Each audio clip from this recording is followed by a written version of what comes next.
Hi, my name is Mark Hosking. I'm Managing Director, CEO and Founder of Formbird. Today what I'd like to cover is Formbird Fleet. Formbird Fleet is a Formbird application built on the Formbird platform. It has all the capabilities of the Formbird platform, but it specifically is a vertical market application for fleet management. It's a very extensive and very capable application. It also provides a very good demonstration of what you can build yourselves or modify with the fleet application on the Formbird platform. So let me run you through a few slides about Formbird Fleet. Over the past 12 months, there's been an extensive amount of work extending the capabilities. So, what is Formbird Fleet? Well, it aligns very closely and it's been built in conjunction with IPWEA, Institute of Public Works, Engineers Australia. Therefore, we've adopted all of their standards around categorisation of work, categorisation of assets, and therefore benchmarking within the IPWEA framework is very possible.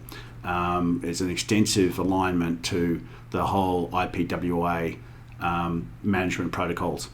So what does it provide? Well, it provides primarily real-time data collection. It's a very key capability of the Formbird platform, is the ability to collect data in real time, whether it be on a phone, a tablet, or other. It's a true management platform. So the applications that are built on Formbird let you manage in real time, interact with your staff in real time, and collaborate.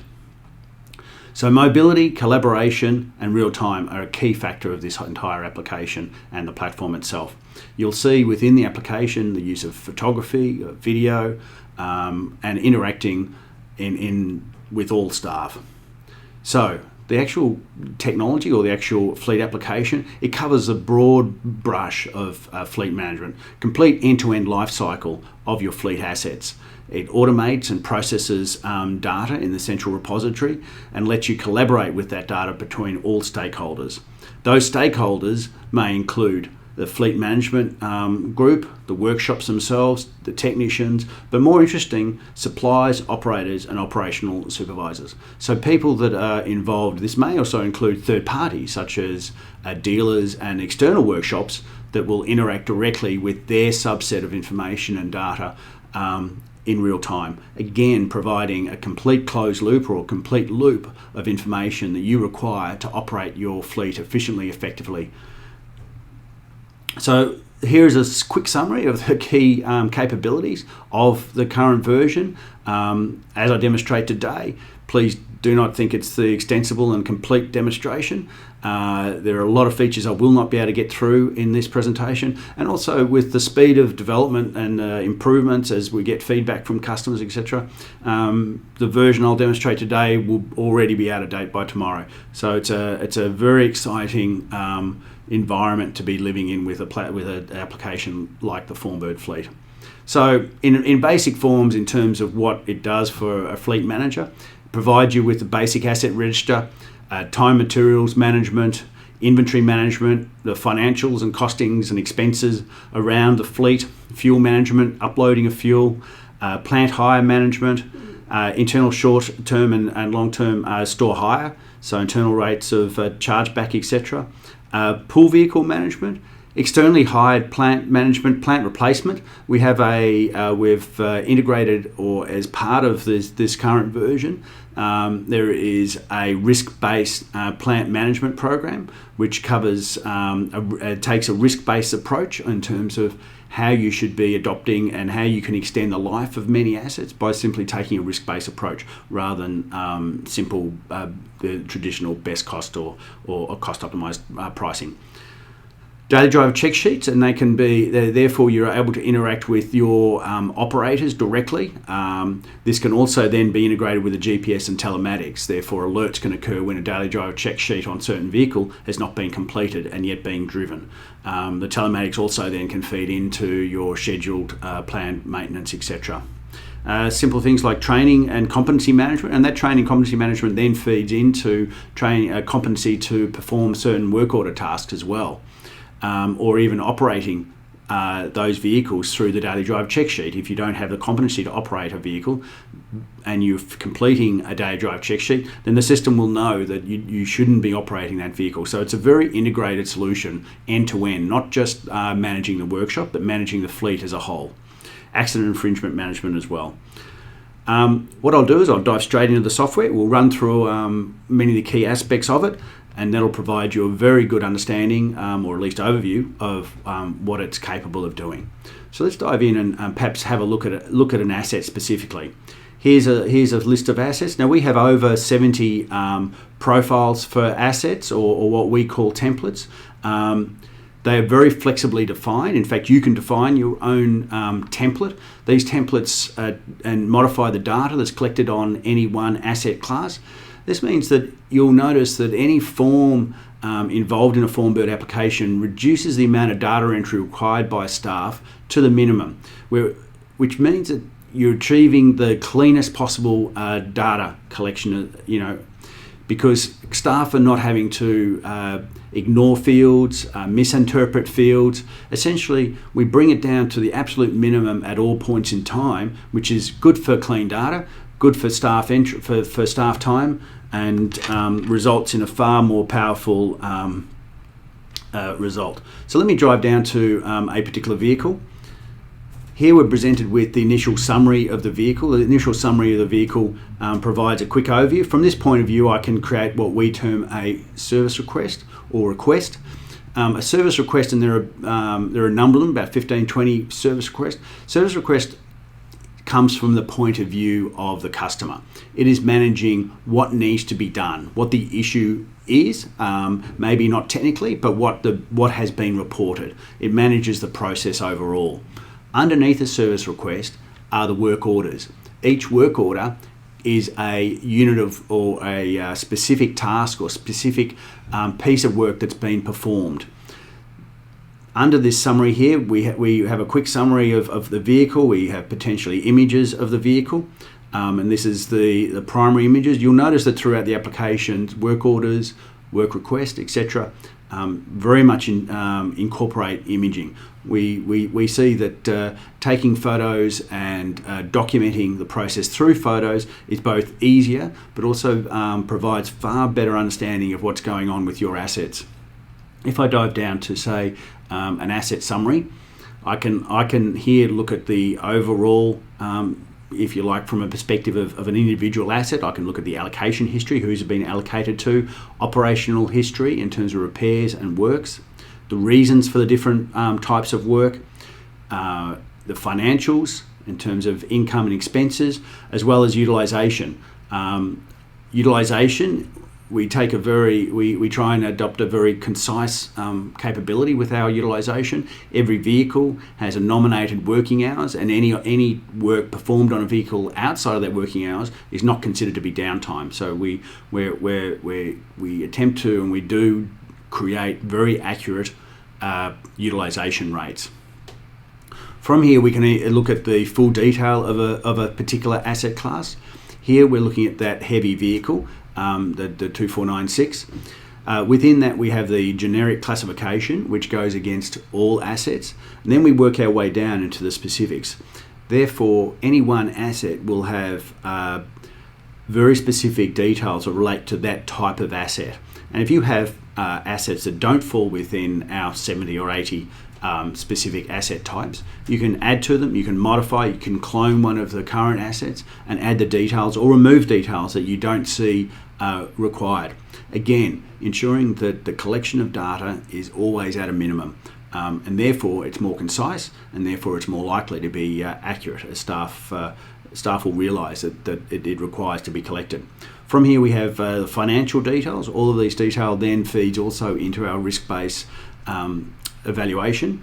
Might have some schedules around working and operational times, etc. So let's just go back and we'll have a look at the other capabilities of that. Let me pull back that asset again. So Another, as I mentioned, one of the key features is the images and the image gallery. So against all assets and all activity, you'll see images. Here is actually what we term an image gallery for that asset. Here you can record the ongoing issues, work, anything associated with the asset in image form. This really provides a very good history of what's gone on, the quality of the issue over time, able to identify issues that may be arising, that maybe your operators are performing, which may be unfair wear and tear or may involve warranty requirements. Therefore, we keep a very good history of, and we encourage all of our users of the platform to really adopt accessibility of the images using cameras, using phones, using the application on a phone, for instance, and therefore really able to fully leverage what people are seeing and doing.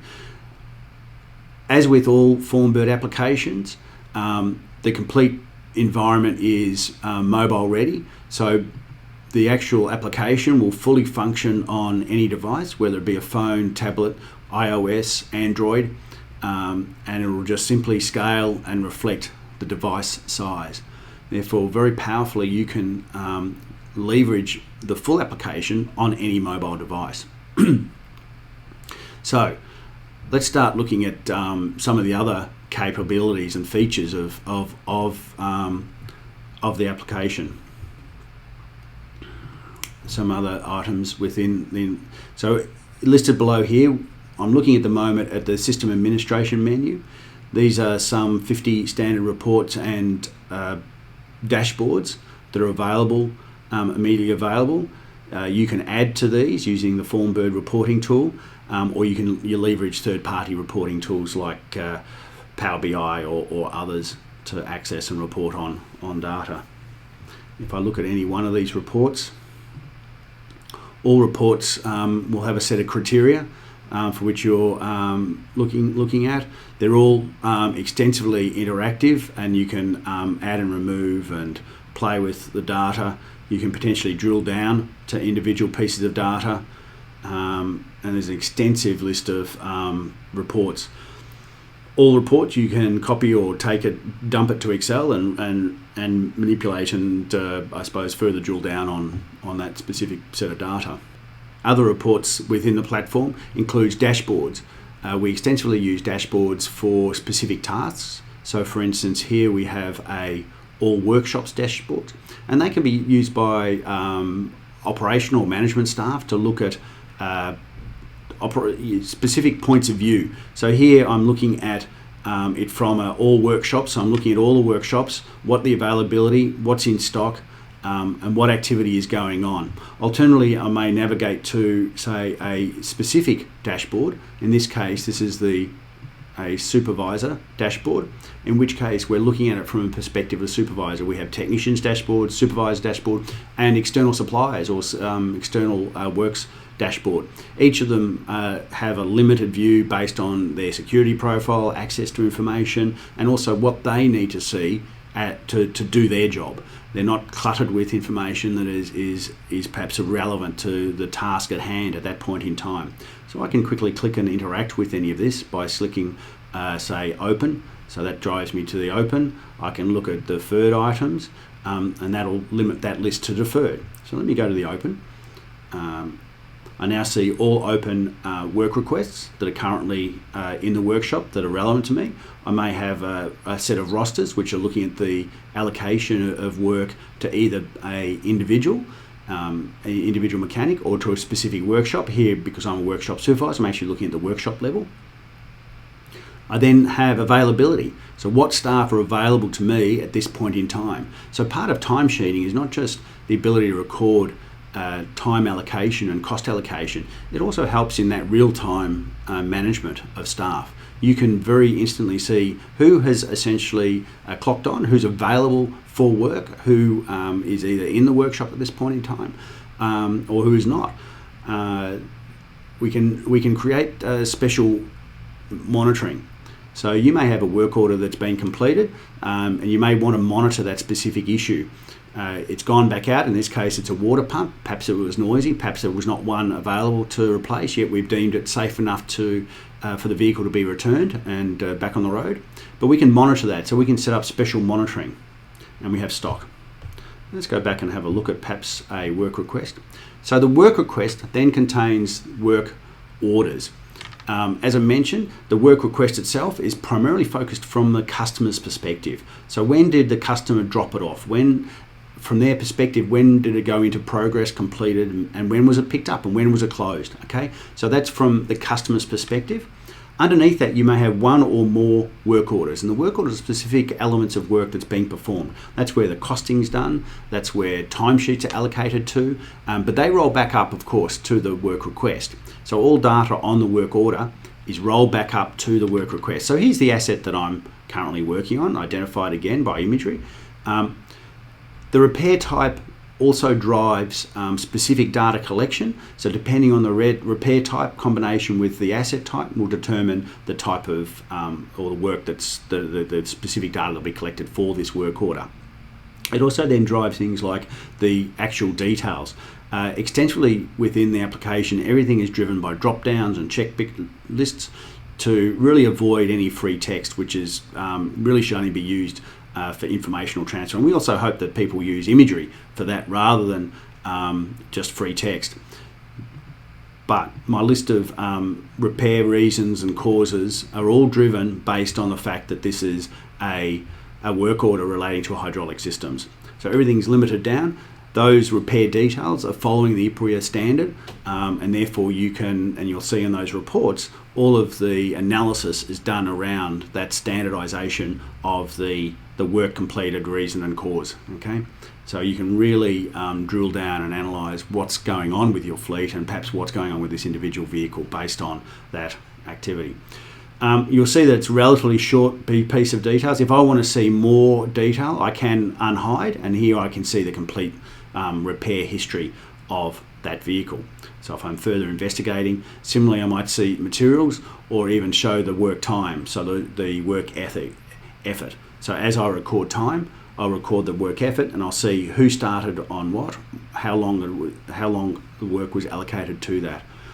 So very extensible in terms of details that are recorded against each work order, and that really is what constitutes this extensive line and range of reports. They're all feeding from that details of that have been entered during this just day-to-day process. Let me quickly show you the. So what we're looking at here is the risk replacement analysis. So at any point in time, you can perform on one or many vehicles a risk-based calculation. So here we look at over 18 pieces of data, half of which are coming from your operational data in terms of costs, times, utilisation, etc. There are some subjective type pieces of selected data. This then feeds all the way through to a final, if you like, a normalised point system, and this can give you an indication of where the risk-based analysis places this specific asset in terms of whether it should be retained, replaced, repaired for replacement, or actually replaced. And then over time you can look at the replacement history of where you've what score it has been achieving over time. Now this is test data, so it doesn't make necessarily a whole lot of sense, but over time that'll change, and it'll hit a point where you're saying yes, based on all these criteria, it's actually time to replace it. But it's a risk-based approach, okay? So it really takes into consideration not just the one dimension of the financials. It really is looking at it from all aspects. You know, the criticality to your business, the operational requirements of that asset, the dependency on it, whether or not there's existing or alternative resources available either locally within your own pool or externally. So all of these factors really determine whether or not your organisation is at risk with this asset, and at what point we believe that it should be replaced. In terms of other kind of reports around all of these reports, you can, as I said, you can simple request reports. So let's have a look at the work requests. Again, we can set different criteria, different times, specific assets. I will look at many assets over a complete duration of annually, this case. We have a breakdown of the different type of requests. So this is a request analysis report. So it is looking at the perspective of the requests themselves. Here I've got a individual breakdown, and at any point I can drill down to those specific work orders that make up that category of request types and on that month. So I can look at a specific month, look at the work orders, and then drill down to any of those specific work orders. So if I'm concerned or wish to investigate further, I can navigate my way through any of these reports and really provide it. And so there's the actual work order that was behind that item. Okay, so if I flick back again.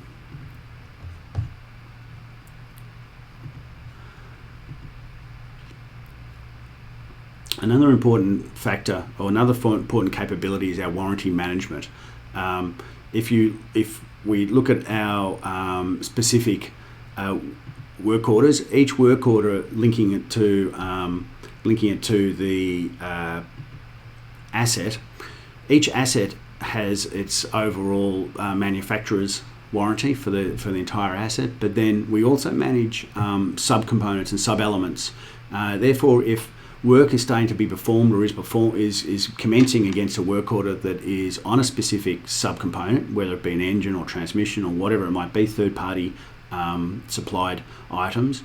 If that item is under warranty based on that categorization, then a flag is set, and that'll flag that to the operator, to the technician, that further investigation should be performed, and potentially this should be therefore sent back to the supplier and no further work performed on it because it actually is under warranty. We see this as a major benefit to managing the entire workshop and not wasting any valuable time on warranty-based items that can be both incredibly costly and potentially damaging to that warranty. Other key features that we can look at. I'll just quickly flick through these menu items because I think if you want to have a full demo, please contact us and we can organise and we can drill down on specific capabilities. The training management, all of the configuration under this system administrator menu provides you with the different types of assets. So maybe I can look at the asset list. So here's the list of all of the asset classes that are already pre-configured. As I said, they can be very easily either added to, updated, or extended. Then we've got the relationship between the repair types and the questions to be asked. So if specific data can be collected based on a specific repair type. So if you're performing a transmission-based repair type, then additional data will be asked regarding transmissions that will be then stored against that specific work order. So again, very detailed amount of information. We don't have a generic work order that contains very little information about what is actually performed. Really driving the user to recording accurate and precise data. So whether it be testing results, pressure results, fluid test results, all can be recorded against that specific type of work order. They'll be recorded against that asset and against that work order itself, and then analysed as you need. Materials, the stores, ability to run a complete inventory in your stores, list of customers and suppliers. Again, with the suppliers, you can provide a login. They have a dashboard. They can log in and maintain their own work orders within that environment.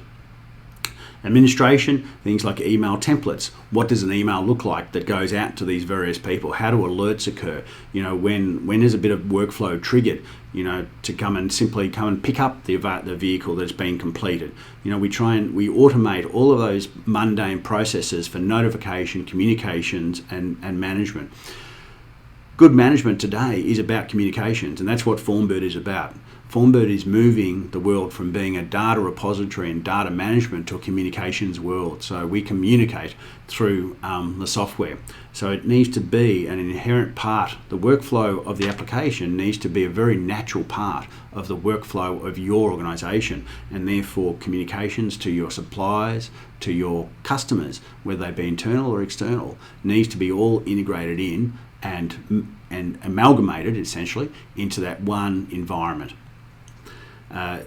Formbird's capability for integration is very extensible. I'm not going to cover all our capabilities as a platform. You can go and have a look at the broad range of features and functions that you can then leverage. This application, the Formbird Fleet, is a Formbird application. There is nothing specific in here that can't be modified or updated or configured like any other Formbird application. So what you see here is being developed all within that platform environment, within the Formbird platform. Even though it is a very rich and very specific to a vertical application, being the fleet application, it still is yet another very capable Formbird application. Thank you for taking this quick overview. I hope you've enjoyed it. Please contact us if you want further details or drill down in any specific area. As I said, this is certainly not totally all-encompassing, and as I said, the day we release this and put this up, it'll be the day that it's already out of date. And we can, if you can come through, you can ask your specific questions, and we'll be able to deal with it directly. Thank you very much.